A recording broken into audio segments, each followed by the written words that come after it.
क्या हुआ जब केदारनाथ के दरवाजे बंद होते ही सामने दिखा कुछ ऐसा नज़ारा देखकर आपके भी रोंगटे खड़े हो जाएंगे। भगवान शिव का धाम केदारनाथ एक नहीं बल्कि कई रहस्यों का घर है। महाभारत काल में इसका निर्माण पांडवों के द्वारा हुआ था। उसके बाद समय समय पर यहाँ पर कई प्राकृतिक आपदाएं आई, लेकिन ये मंदिर महादेव के चमत्कार से हमेशा सुरक्षित रहा।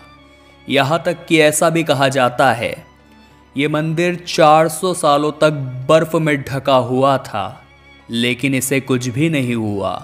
आखिर उसका क्या रहस्य है वो भी आगे वीडियो में हम आपको बताएंगे। लेकिन दोस्तों, जब हाल ही में केदारनाथ के दरवाजे बंद हुए तब श्रद्धालुओं के सामने एक ऐसा चमत्कार हो गया जिसकी आपने कल्पना भी नहीं की होगी। 2013 में भी केदारनाथ में भीषण आपदा आई, लेकिन चमत्कारिक रूप से मंदिर के समक्ष भीमशिला आ जाने के कारण मंदिर का बाल भी बांका नहीं हुआ। यानी कि केदारनाथ अपने अंदर कई रहस्यों को समेटे हुए हैं और केदारनाथ का यह चमत्कार हमें समय समय पर दिखाई देता है।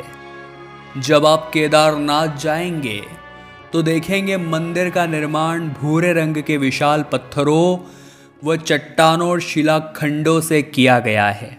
और रहस्य की सबसे बड़ी बात यह है कि ये मंदिर काफ़ी ऊंचाई पर मौजूद है। ये समुद्र तल से 22,000 फीट की ऊंचाई पर मौजूद है। तो इन पत्थरों व शिलाखंडों को आखिर इतनी ऊंचाई पर कैसे पहुंचाया गया? केदारनाथ मंदिर के ऐसे भव्य निर्माण की आज के समय में केवल परिकल्पना ही की जा सकती है। केदारनाथ महादेव का मंदिर साल में 6 माह तक बंद रहता है। बात है सन 2022 की। 27 अक्टूबर 2022 को यानी दीपावली के 2 दिन बाद भाई दूज के दिन केदारनाथ के कपाट बंद होने वाले थे। लेकिन सुरेश शर्मा नाम के एक महादेव भक्त काफ़ी समय से केदारनाथ जाने की योजना बना रहे थे। जब सन 2022 में अप्रैल के महीने में केदारनाथ भगवान के दरवाजे खोले गए तो सुरेश जी के मन में केदारनाथ जाने की बड़ी इच्छा थी। लेकिन जब उन्होंने योजना बनाई तभी उनकी माता का स्वास्थ्य अचानक से बहुत ज़्यादा खराब हो गया। तो उस समय उन्हें अपनी योजना को टालना पड़ा। और 1 से 2 महीने के बाद जब उनकी माता का स्वास्थ्य सही हुआ तो उन्होंने जून के महीने में केदारनाथ जाने की योजना बनाई। लेकिन विडंबना कुछ ऐसी हुई कि अचानक ही उनकी कार का एक्सीडेंट हो गया और वो 3 से 4 महीने के लिए बेड रेस्ट पर चले गए। सितंबर के महीने में एक बार वे पुनः तंदुरुस्त हो गए और उन्होंने पुनः केदारनाथ जाने की इच्छा जताई और दिल्ली से ट्रेन करके देहरादून तक भी आ गए। जिसके बाद उन्हें एक फ़ोन कॉल आया कि उनके मामा जी का देहांत हो गया है। यह अशुभ समाचार सुनकर वे तुरंत ही देहरादून से पुनः दिल्ली के लिए रवाना हो गए। 3 बार भरपूर प्रयास करने के बावजूद जब उन्हें केदारनाथ जाने में सफलता नहीं मिली तो सुरेश जी ने हार मान ली और केदारनाथ जाने की योजना को आगे के लिए टाल दिया। लेकिन कहते हैं ना, जब भगवान अपने भक्त को अपने द्वार पर बुलाना चाहते हैं तो उसके मार्ग के सारे संकट टल जाते हैं। बात है 25 अक्टूबर सन 2022 की। एक रात्रि को अचानक ही सुरेश जी के सपने में बाबा केदारनाथ ने दर्शन दिए और सपने में ही कहा कि मैं तुम्हारा इंतजार कर रहा हूँ, मेरे कपाट बंद हो उससे पहले तुरंत ही मेरे दर्शन के लिए आ जाओ। जब सुरेश जी की अचानक नींद खुली तो वो पसीना पसीना हो चुके थे। उन्हें समझ नहीं आ रहा था। उन्होंने 3 बार केदारनाथ जाने का प्रयास किया लेकिन वो सफल नहीं हो पाए और अब स्वयं बाबा सपने में आकर केदारनाथ आने को कह रहे थे। तो अगले ही दिन उन्होंने दिल्ली से देहरादून की ट्रेन पकड़ी और तुरंत ही देहरादून के लिए रवाना हो गए। लेकिन उनके सामने एक बहुत बड़ा लक्ष्य था कि उन्हें केदारनाथ के कपाट बंद होने से पहले केदारनाथ पहुंचना था। 27 अक्टूबर 2022 को केदारनाथ के कपाट बंद होने वाले थे। सुरेश जी 26 अक्टूबर के दिन देहरादून पहुंचे। वहां से केदारनाथ का रास्ता काफ़ी करीब है, लेकिन वहां पहुंचने के बाद उनके सामने एक अलग ही चुनौती आ गई। रास्ते में बर्फबारी होने के कारण केदारनाथ मार्ग को बंद कर दिया जा चुका था और इंतजार करने के अलावा उनके पास और कोई रास्ता नहीं था। सुरेश जी उस समय फूट फूट कर रो रहे थे, क्योंकि उनके मन में यही डर था कि केदारनाथ के द्वार कहीं बंद न हो जाए। और भगवान का चमत्कार कुछ ऐसा हुआ कि 27 अक्टूबर 2022 को ही वो रास्ता पुनः खुल गया। लेकिन जब तक वो केदारनाथ मंदिर पर चढ़ाई करके पहुँचे तब तक बहुत देर हो चुकी थी। दोपहर 3 बजे मंदिर के कपाट बंद कर दिए जा चुके थे। सुरेश जी को मन ही मन बहुत पछतावा होने लगा, क्योंकि ये तो स्वयं बाबा का ही निर्देश था और वो उसे भी पूरा नहीं कर पाए। वो मंदिर के बाहर ही फूट फूट कर रोने लगे और वहाँ पर उपस्थित पंडितों से एक बार बाबा को देखने की इच्छा जताने लगे, लेकिन किसी के हाथ में इसका कोई हल नहीं था। उस समय सुरेश जी की हालत बहुत खराब हो चुकी थी। उन्हें अपनी गलती पर बहुत पछतावा हो रहा था कि आखिर उन्होंने इतनी देर क्यों लगाई। थक हार कर वे केदारनाथ मंदिर के प्रांगण में ही सो गए और देखते ही देखते एक रात गुजर गई। सुबह जब उनकी आंखें खुली तो सामने नज़ारा काफ़ी चौंकाने वाला था। एक ऐसा चमत्कार जिसकी आपने सपने में भी कल्पना नहीं की होगी। उन्होंने अपनी आंखों से देखा कि सामने की ओर से बाबा केदारनाथ की शाही सवारी आ रही है और सुबह 6 बजे बाबा के कपाट खोलने की तैयारी हो रही है। उनके मन में अभी भी शंका थी। केदारनाथ भगवान के द्वार तो हर 6 महीने में खोले जाते हैं और कल ही बंद होने के बावजूद अगले ही दिन आखिर क्यों खोले जा रहे हैं। सुरेश जी ने वहां के एक पंडित से जब इस बारे में पूछा तब उन्होंने कहा कि केदारनाथ मंदिर के दरवाजे तो 6 महीने के बाद ही खुल रहे हैं। आज तारीख 25 अप्रैल 2023 है और सुबह 6:20 हो रहे हैं। और ये सच्चाई जानकर सुरेश जी के रोंगटे खड़े हो गए। उनके पैरों तले जमीन खिसक गई, क्योंकि एक दिन पहले वो 27 अक्टूबर 2022 को जी रहे थे और अगले ही दिन वो 25 अप्रैल 2023 पर पहुंच गए थे। इस पूरे घटनाक्रम को जानने के बाद वहाँ के पंडितों का एक ही कहना था कि तुम सच्चे महादेव भक्त हो और तुम्हें दर्शन देने के लिए महादेव ने तुम्हारी एक रात को 6 महीने का कर दिया। कई सालों तक इस मंदिर में पूजा करने के बाद भी महादेव ने हम पर वो आशीर्वाद नहीं बरसाया जो आज तुम्हारे ऊपर बरसाया है। उस दिन 25 अप्रैल 2023 को मेघ लग्न में सुबह 6:20 पर केदारनाथ के कपाट खोले गए और सुबह प्रातःकाल ही सुरेश जी शर्मा ने बाबा केदारनाथ के दर्शन किए।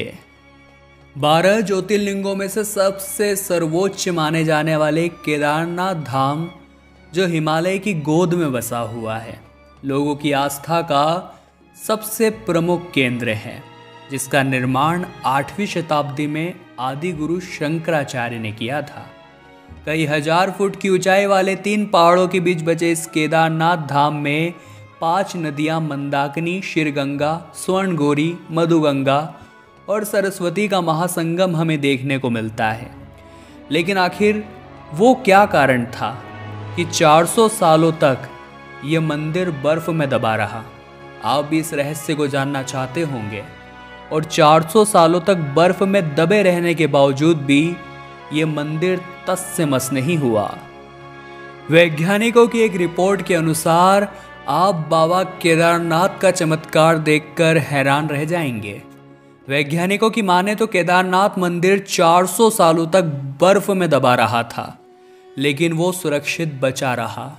वैज्ञानिकों ने 13वीं से 17वीं शताब्दी तक ये बात बताई है। उनके मुताबिक इस दौरान यहाँ पर एक छोटा सा हिम युग आया था। उस हिम युग में हिमालय का एक बड़ा हिस्सा बर्फ के अंदर दब गया था और उसी में केदारनाथ मंदिर भी शामिल था।